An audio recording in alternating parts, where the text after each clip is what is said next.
আসতে চলেছে বরুথিনী একাদশী, জেনে নিন সঠিক দিনক্ষণ, তিথি ও পুজোর জন্য শুভ সময়। ধর্মীয় বিশ্বাস আছে যে বরুথিনী একাদশীর দিন ভগবান বিষ্ণুর সঙ্গে সম্পদের দেবী লক্ষ্মীরও পুজো করা উচিত। এই উপবাস পালন করলে ভক্তের জীবনে কখনো অর্থের অভাব হয় না। আসুন জেনে নিই বরুথিনী একাদশী কবে, পুজোর জন্য শুভ সময়। হিন্দু ধর্মে একাদশী উৎসবের বিশেষ গুরুত্ব রয়েছে। এমন পরিস্থিতিতে বৈশাখ মাসের কৃষ্ণপক্ষে পালিত হচ্ছে বরুথিনী একাদশী, যা চলতি বছরের 4 মে। পৌরাণিক বিশ্বাস হল বরুথিনী একাদশীর ধর্মীয় তাৎপর্য স্বয়ং ভগবান শ্রীকৃষ্ণ অর্জুনকে বলেছিলেন। এই উপবাস আচার অনুষ্ঠান অনুযায়ী পালন করলে ব্যক্তি সুখ, শান্তি ও সমৃদ্ধি লাভ করে। তাই একাদশীর উপবাস পালন করা হয়। বরুথিনী একাদশীকে বৈশাখ মাসের কৃষ্ণপক্ষের একাদশী বলা হয়।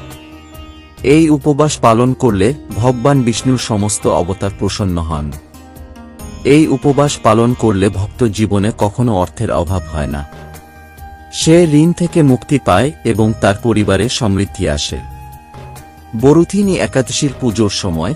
বরুথিনী একাদশী তিথি 3 মে রাত 11:24 শুরু হবে এবং 4 মে রাত 8:38 শেষ হবে। এই দিনে ভগবান বিষ্ণুর পুজোর শুভ সময় হবে সকাল 7:18 থেকে সকাল 8:58 পর্যন্ত।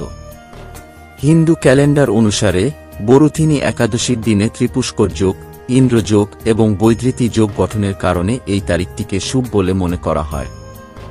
একটি ধর্মীয় বিশ্বাস আছে যে বরুথিনী একাদশীর দিন ভগবান বিষ্ণুর সঙ্গে সম্পদের দেবী লক্ষ্মীরও পুজো করা উচিত। ভগবান শ্রীকৃষ্ণ স্বয়ং অর্জুনকে বরুথিনী একাদশীর গুরুত্ব সম্পর্কে বলেছিলেন। এই উপবাস পালন করলে কন্যাদানের সমান পুণ্য পাওয়া যায়। পৌরাণিক বিশ্বাস রাজা মান্ধাতা বরুথিনী একাদশী উপবাস করেই স্বর্গ লাভ করেছিলেন। আমরা প্রতিটি ভিডিও সব সত্যতা যাচাই করার পরই আপনাদের সামনে তুলে ধরি। পুরো ভিডিও দেখার পর আপনাদের কেমন লাগলো অবশ্যই কমেন্ট করে জানাবেন।